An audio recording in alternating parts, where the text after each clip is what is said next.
नमस्कार, हरियाणा भारत में स्वागत है आपका। मैं हूं आपके साथ कुलदीप सिंह पठानिया। खबरों की शुरुआत हेडलाइंस के साथ। वित्त मंत्री निर्मला सीतारमण ने डिजिटल इंडिया का पहला आम बजट टैबलेट के जरिए संसद में किया पेश।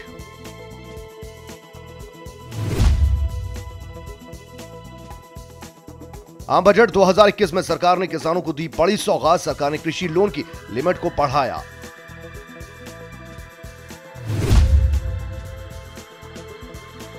संसद में बजट पेशी के दौरान नए कृषि कानून को लेकर वित्त मंत्री का विपक्ष ने किया घेराव। लगाए कृषि कानून वापस लो के नारे।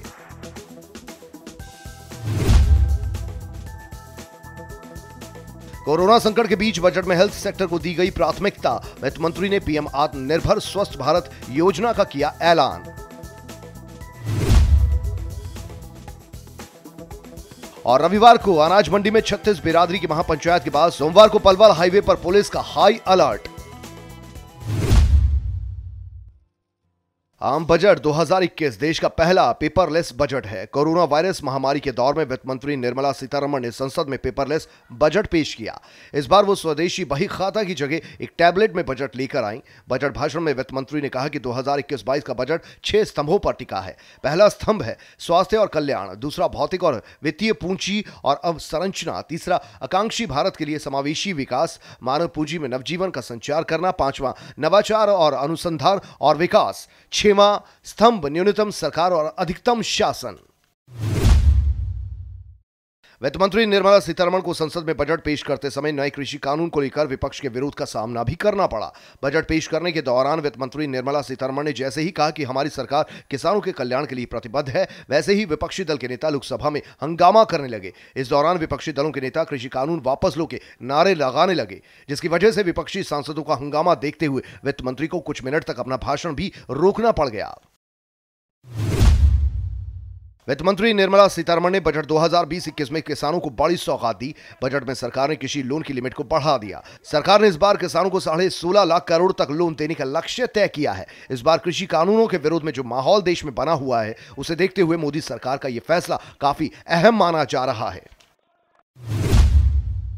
केंद्रीय वित्त मंत्री निर्मला सीतारमण ने आज 2021-22 का आम बजट पेश किया। ये राष्ट्रीय जनतांत्रिक गठबंधन 2 का तीसरा बजट है। कोरोना संकट के बीच आने वाले इस बजट में हेल्थ सेक्टर को काफी प्राथमिकता दी गई है। बजट में कोविड वैक्सीन के लिए 35,000 करोड़ का ऐलान किया गया। वहीं वित्त मंत्री निर्मला सीतारमण ने बजट में पीएम आत्मनिर्भर स्वस्थ भारत योजना का ऐलान किया। उन्होंने बताया कि इस योजना के लिए 64,180 करोड़ रुपयों का प्रावधान किया गया है, जिसे अगले 6 वर्षों में खर्च करने का प्लान है। इसके अलावा प्राथमिक स्वास्थ्य केंद्र को मजबूत किया जाएगा। पलवल जिले में हाईवे पर सोमवार सुबह से ही तनाव का माहौल बना हुआ है। हाईवे पर भारी पुलिस बल तैनात है और सुरक्षा के बेहद कड़े इंतजाम किए गए हैं, क्योंकि सुबह से ही हाईवे पर एक बार फिर से किसान जुटने लगे हैं। जबकि 3 दिन पहले यहां से धरना जबरन समाप्त कराया गया था, लेकिन 58 दिन चले धरने को जबरन उठवा दिए जाने से किसानों में रोष पनप रहा था। इसलिए किसानों ने रविवार को अनाज मंडी में 36 बिरादरी की महापंचायत आयोजित की। इसकी अध्यक्षता 52 पालों के अध्यक्ष अरुण जैलदार ने की, जिसके बाद सोमवार सुबह से किसान यहां जुटने शुरू हो गए हैं। अंबाला से कांग्रेस को बड़ा झटका लगा है। रविवार को नीलम शर्मा ने कांग्रेस को छोड़कर भाजपा ज्वाइन कर ली, जिसके बाद मुख्यमंत्री मनोहर लाल ने कहा कि भाजपा को नीलम शर्मा जैसे जुझारू नेताओं की जरूरत है। आपको बता दें कि मुख्यमंत्री रविवार को अंबाला कैंट में प्रदेश के गृह मंत्री अनिल विज का हालचाल जानने के लिए पहुंचे थे। यहां पर नगर परिषद अंबाला सदर की पूर्व चेयरपर्सन नीलम शर्मा ने भाजपा को ज्वाइन कर लिया। सीएम ने कहा कि नीलम शर्मा आने से भाजपा कार्यकर्ताओं को जो बल मिला है, जिसे शब्दों में बयान नहीं किया जा सकता। देश और दुनिया में हरियाणा का नाम रोशन करने वाली हरियाणा की बेटी कल्पना चावला जी की आज पुण्यतिथि है। मुख्यमंत्री मनोहर लाल खट्टर ने ट्विटर पर उन्हें श्रद्धांजलि दी। उन्होंने लिखा, हरियाणा की बेटी, महिला शक्ति की पर्याय और पहली भारतीय महिला अंतरिक्ष यात्री कल्पना चावला जी की पुण्यतिथि पर उन्हें भावभीनी श्रद्धांजलि। उनका जीवन और अंतरिक्ष यात्रा न सिर्फ भारत की बेटियों बल्कि दुनिया भर की बेटियों के लिए प्रेरणा है। खट्टर सरकार ने यमुनानगर, रेवाड़ी और पलवल में इंटरनेट सेवाएं रविवार को बहाल कर दी। वहीं प्रदेश के दूसरे 14 जिलों में सिर्फ वॉइस कॉल ही कर सकें, अन्य इंटरनेट सेवाएं बंद रहीं। सरकार ने किसान आंदोलन के मद्देनजर स्थिति शांतिपूर्ण बनाए रखने के लिए यह निर्णय लिया। गृह विभाग ने 14 जिलों में मोबाइल इंटरनेट को निलंबित करने की अवधि 1 फरवरी 2021 शाम 5 बजे तक लिए बढ़ा दी।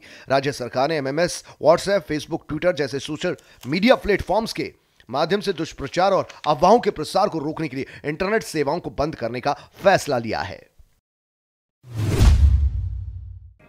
और चलिए इसी के साथ हरियाणा भारत में फिलहाल के लिए इतना ही, दीजिए इजाजत, नमस्कार।